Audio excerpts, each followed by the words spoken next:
glad to see everybody's flights worked out, obviously. Or you wouldn't be here. Good afternoon. Hey, Mike, maybe more, Dallas Morning News. Talked to you about this last night, but just can you talk a little bit more about the pass rush you got last night and just a number of different people that were able to contribute and what that does to an offense? I mean, really, you felt it right away. Statistically, it's the best one I know personally I've ever been a part of. I mean, I think the numbers showed that, our defensive pass rush, as far as pass attempts, 75% of the attempts were under pressure. So that's a huge win in that area. And That's the top you've ever had? it's the highest one I've ever been a part of, yes. So, and I thought it was obviously a big part of setting the tempo, and you can see this building really the last 3 years, and definitely felt it all through training camp. So I thought our guys played with tremendous confidence and set the tempo early in the game. Piggybacking on that, Clarence Hill for Star Telegram, Osa, I mean, it seemed like he had his best game. Definitely.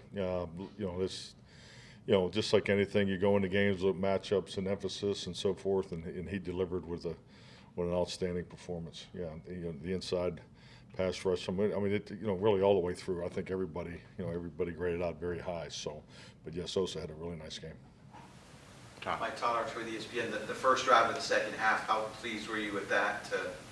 Way you guys came out and handled the business. Yeah, I mean, it's when you go back to decisions that you make in the coin toss. I mean, that's what you're looking for. You always want to try to get one going in and one coming out. I mean, that's you look at what that situation gives you as far as win percentage. That was part of the reason going for the 2 minute before the half was trying to get one to going in and coming out. And so, but yeah, I felt at halftime, based off what went on in the first half, it was important for us to come out and jump on them and get that first score.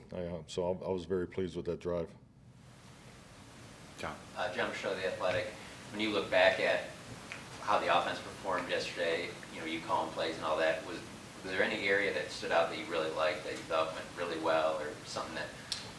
Yeah, a number of things. I thought the adjustment to go to the rain plan because we watched the rain all week. Had an opportunity to do the wet ball drills, and I think like anything as a coach, you always did I do enough of it?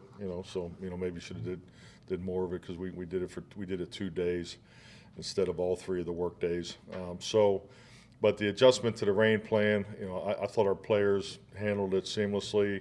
There's a number of packages we canceled out. One got canceled out in the second quarter, then a number of things at halftime. So I think anytime you get into the, we always talk about, boundary discipline, communication, the network, and that was really our first opportunity, as a staff and as as with our starters this year. So I really was really impressed with the communication between the coaches and players throughout the game, making adjustments, and I thought Dak and the guys that handled the ball for the most part, we did an excellent job. To come out of that game with 0 gives, I played in a lot of bad weather games. Very, very impressed with our players were able to get done. Christy Scales, Cowboys Radio. In regards to coaches' communication, could you, with Coach Chinyon going up to the booth, replacing Jeff Glasgow, could you talk about the logistics? A very good point. That's part of what I'm saying when I get into all details. But we had some changes. Evan Harrington did a really nice job in his role, and so we had guys doing some different things. And we were hopeful.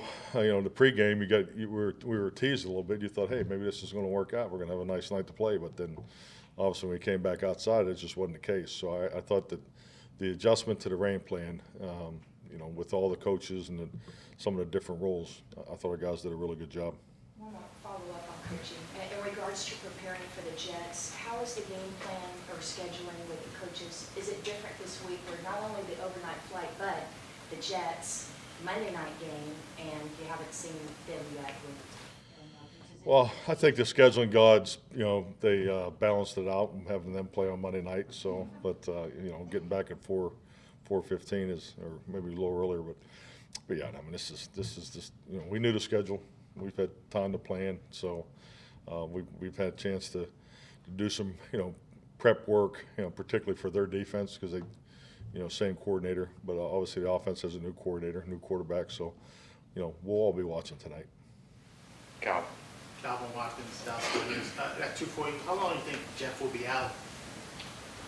It's a personal health matter. I have no specifics. Offensive line, after watching the tape, just your thoughts on how they played last night? Thought they did well, and and I think if you look at position that handled the adjustments, obviously you have the the first game, with the expectations. Obviously you have a defense that has a number of different looks, a number of different personnel groups. So I thought we had one alignment early in the game that was different than because we just hadn't seen it from them. Obviously with the addition of Simmons, so the adjustment to that was a good adjustment on the sideline. But yeah, no, I thought our offensive line did a nice job. Mike. Michael Gallup in Dallas Morning News. Stephon has impressed since he's been here, but with that debut last night, what caught your eye most about just the way that he went out there and produced? I mean, he's so consistent. I mean, he plays at this level. I mean, just the way he's dialed into the matchups and so forth. And just his nose for the ball. Even Trayvon too. With the two cause turnovers. So yeah, I thought he played very well. How much better do you feel in general you're at corner from when you're at Lambeau last year and AD goes down, you're without Jordan Lewis? It just seems like you guys have come a real long way since then. Well, in my experience, and I think maybe, with the rule changes, the way the NFL, the game is in space more, it just seems like, your secondary players are under stress more. And I'm talking about, so injuries do happen, in my experience, to secondary players. So, obviously depth is very, very important. Jonah Javad, WFAA.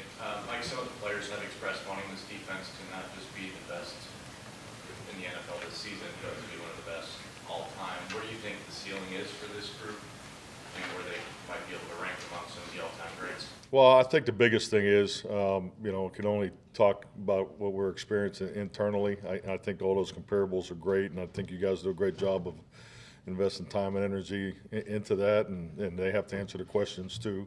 And but those conversations are more for at the end of the journey, in my opinion. But this has been building. I mean, you've seen this defense has been building for 3 years. And now not only with the production that we're having, but man, I'm really excited about the depth of our young guys. I mean, I think our young guys really stepped up, and it's fun to watch these guys get out there in week one and contribute. So not only do we have a chance to be a great defense, but I think the depth is where it needs to be too. So, and as you know, we're going to need it. It's a long year. We've won one game. We're excited, but I'm not. I think you know me well enough. I'm not going to stand up here and talk about the greatest of anything right now. We're 1-0. Jess. Jess Coach, can you talk about, you're speaking about young guys, the young tight end room and how impressed you were with their blocking last night? Yeah, I think there's big emphasis on commanding the C gap. Was a focal point for us. From the tight end position. I thought Ferguson, I thought Peyton had some really nice, second level blocks. So they definitely have taken to the challenge. So it was off to a good start. And frankly, they're gonna, they're hard on themselves. That group's very motivated. I love the connection that they have. They're probably the first to talk to you about the balls that they get away, but they played with the right attitude, and and we need to build off that. I mean, it's a young group that has a lot of growth in front of them. So real excited about the tight end room. Sam. Side is the athletic. Mike, two for you. You talked about the depth. A lot of guys want to, make the big plays and all that stuff. How important is it to have guys who know how to just do their job in their role and then make the plays when they're asked to do it, in those situations? I mean, it's so important because we talk about big play opportunities. Big plays in the NFL, and we treat it as a fundamental of NFL football, because you cannot be successful in this league without generating big plays. I think we were plus 21, by our metrics of big plays in the game. That's the highest number that I've personally ever been a part of. So, and that goes with the mindset of that. You can't chase big plays. You got to play with discipline, confidence within the scheme, because those big plays will be there. Because there's on average, around 35 big plays a game that are available. History will tell you that. So I think our guys do a really good job of that. So because when when you lack confidence, when you try to, jump out of the scheme and try to, make plays at the expense of others, yeah, you may hit some, but you're going to give up probably more than you hit. And I think the discipline in the big play opportunity category, I thought we did a really nice job last night. A weird question on the penalties.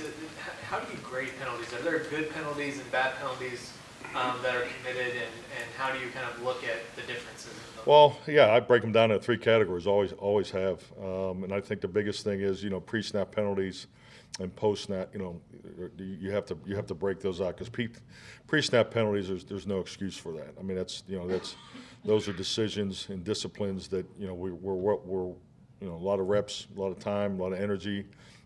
So, the pre-snap penalties are the ones that are clearly negatives. But, we have a category of competitive penalties, and those are the gray area situations. And I think it's, hypocritical as a coach to stand up here and demand a play style from your players, but penalize them for, of what goes down in the gray area. Because, perfect example is, JK's penalty there early in the game, because there's a new rule emphasis about runners on the boundary, on the sideline. If there's a baiting component to it, they're going to play more to the collision of the defender versus protecting the runner. So and that's something that's because that's a gray area situation, and Daniel is a running quarterback. So these are conscious decisions that we make going into the game.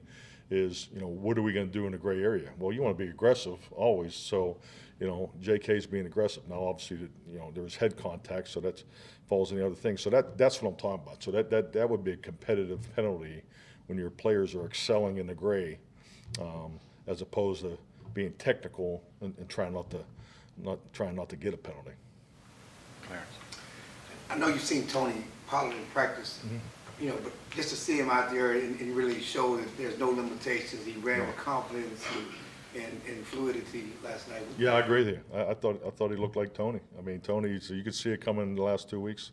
He's been really cranking it in the finishing of his runs, and I thought he picked up kind of where he left off. Yeah, I was impressed the way Tony ran. Did the rain plan change your how you approach the running game? I mean, I don't know if it wouldn't rain. Yeah, a little bit. Yeah, I mean, some of the, yeah, definitely. I mean, we had a rain plan, and like I said, it's, your plan going into the game when you get into bad weather. I think the common outlook is it shrinks. It did for us, and I thought the guys did a nice job with the adjustments. Mike, with Dante Fowler, I think he had 6 pressures according to the Next Gen stats. How important is he to what you all do? I mean, he's a guy who his per snap. Yeah, best in the league last year, right, Todd? Yeah, sure. So I'm just trying to help you out here, but yeah, he's just kind of picked up where he left off. And that's something that we had a chance to talk about, and his opportunity to come back here and make sure he's given some more opportunities, because he's been so impactful. But like I said, he led the league last year, and he got off to a great start. Then with Aubrey coming back after the missed PAT, what did you think? Yeah, that's why I didn't score the touchdown there, because I wanted to make sure give him a field goal. So yeah, no, but I just to be honest with you, it's a good experience, because you have sudden change, and frankly he just rushed the extra point. He was set up ready to go before even the line was set. So an experience that he may have never had before. So that's what we kind of chalked it up to. And I was excited to get him another opportunity, as quickly as possible. So I'm glad it worked out that way. David. Mike, a couple of quick follows on some things you mentioned earlier on the rain plan or an inclement weather plan. Whatever the conditions are. You still have the same call sheet with just certain ones that, okay, well, if this weather does hit, these are off, or this isn't part of the sequencing, or how do you do Yeah, definitely. I mean, it's I have a process that I go through, and then I have kind of the final lap that I do, and I do it at the stadium. I've always done it this way, and then I have a certain marking that I put on the plays that I really want to focus on. So, and like I said, we were watching the weather, the whole time, and then being there, and I could remember the one cell that was coming out of the south, it looked like it was going to hit us. So, we were expecting rain. And the other, Dag mentioned last night about not chasing big plays. You mentioned it in the discipline. Yeah. but how much of being able to do that is also personnel groups with a lot of diverse offensive skills that you find a way to work into a game and into the flow? Is that imperative to really? Yeah, I mean, to me, when you talk about rain plan and personnel utilization, I think that's, I think those are two separate, focal points, because at the end of the day, we do want to have everybody involved. It was a very important, going into the offseason to make sure Terp was given the opportunity to be an offensive football player. I didn't want him to be a gadget guy, and that's what he was last year. So, you can see how he was given some opportunities. But this is what we've been working on since the spring, and and I was proud of him. So, because he was put in a number of different positions and had some production, scored a touchdown. So, that's what we're looking for. And it's a long year, and it's when you're in there as an offensive staff, it's about getting the playmakers the ball. That's our job, and that's the way we design it, and get the ball spread around. It makes everybody better. So everybody wants to touch it too. We understand that. Everybody wants to get it, but to have everybody contribute, that's what team football is about. Louis. Louis Scruggs, NBC5. Coach, can you speak to Marquise Bell and from a coaching standpoint, you got identified him, free agent, had a role from him last year, rookie, and then when Overshown goes out, you're like, okay, we want this evidence role of how you played last year. Great example of a young player just taking a huge leap. Just so proud of him, and he's been impactful. You could see it really last year is when it started, both him and Wanye. So and then to get the opportunities they had last night and to deliver, so is exactly what I'm talking about. So it's his flexibility, and like most guys, particularly at that position, it starts on special teams. So he's been playing at a high level on special teams, and particularly as far as our viewpoint of him. So, but yes, I thought he had a real nice night last night. Mike. Late in the second quarter, you had the ball around 25, less than 2 minutes left, and you guys take a deep shot to Gallup. You're up already 26-0, I believe, at that point. Is there like an attack mindset that you're trying to impose on your team that, rather than just sit on the ball, like we want to? You're talking about the 2 minute? Yeah. Okay. Is there a mindset that you're trying to instill in your team by, despite the score, being aggressive? Well, I think it goes both ways. If you look at the play, number one, yes, 'cause we're trying to score their 2 minute. I'm going off what I talked about earlier, when they get a score going in and score coming out. A lot of things I know they do personally for me. A lot of things go through my mind. I'm very cognizant that we haven't played the game yet, so I wasn't ready to stop playing at the end of the second quarter. Our guys needed to play. They needed to feel the conditioning of it. They needed the stress of it. But it was important for us to play everybody. That was on my mind coming out at halftime. But yeah, that's a situation there in the 2 minute. And but yeah, I grew up in this league in the 90s for defensive coaches, so part of me thought about running in and get the hell out of there too. That did cross my mind. But no, we decided that we wanted to, try to have 2 minute, and we didn't hit the first down, and then obviously second down and ran on third down. So, but it was a 2 minute and a half situation that we did not convert. But yeah, I was definitely trying to get some more points there. But I'm sorry. You can be a good, I'm sorry. What's that? Coach, while you want your players to relish in the great win that you had last night, is it a delicate balance that while you want them to enjoy that, at the same time you want them to keep their nose to the grind, because this week you don't want them to bite too much into the hype from last game? Is it for you, as far as managing that, is that? Well, I think, it's one of our building blocks, handling success. I mean, you have to handle success in life, and you definitely have to in this league. But, we live our lives on a schedule, So, listening to your question, last night I wanted them to enjoy the hell out of it, especially getting back to the time we did, and because today is on us so fast. But, yeah, and I think clearly you can even see it, based on the plane. A lot of guys were sleeping. So, once we landed, the celebration was over, and then if you go in the weight room this morning, the music was blaring, and they're all in there. So we've turned a page, and we're on to the Jets. We want to get, even as coaches, we want to get our work done so we can watch the game tonight. but yeah, that's part of it. It's I think that's part of your scheduling, part of your messaging, and but the reality is it was a great win. Division game, road game, all those things factor.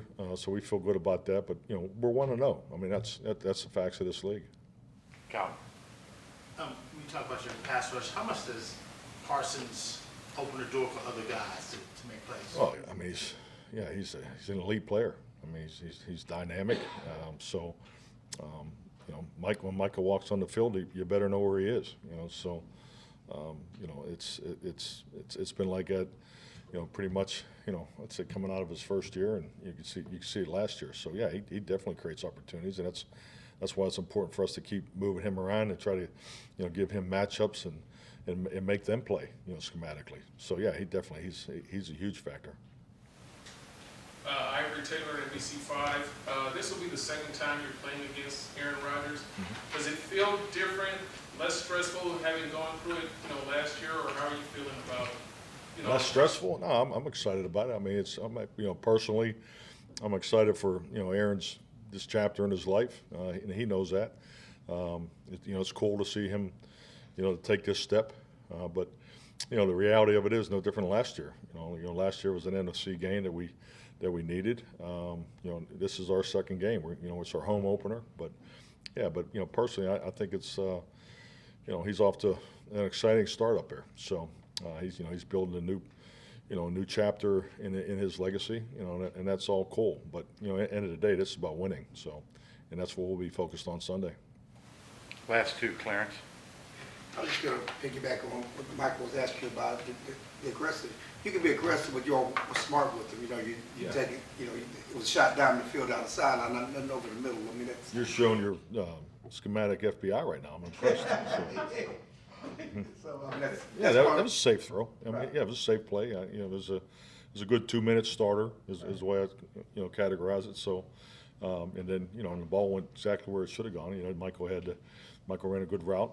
And then, we had pressure in the A gap, and it definitely affected the throw some. So, but yeah, it was definitely calculated. It wasn't like we came out and went 5 wides and pushed it vertically. So yeah, I agree with that. One other thing, you grew up in Kansas City, Christian McCaffrey. You ever think you'd be using a 155-pound guy, hand the ball off to him at the goal line, just a straight handoff? Well, I don't want to correct you because it's not be rude of me, but I didn't work with Christian McCaffrey. He was there before I got there, but Marcus Allen was the group I was with. So yeah, no doubt. No, yeah, shoot, the AFC West running a football, man, that's what it was all about.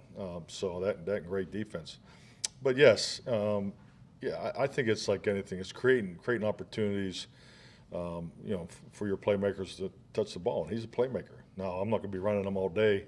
Because Jerry asked me, so we're going to run power Terp, and I said, well, technically it was an outside zone. So this, and here Terp's explanation on sideline was pretty funny. He was like, "Damn, that gap closed up quick." And when it closed up, I was a little worried for him too. So, but yeah, I think it's just got to find different ways, and we'll continue to do that. So. Michael.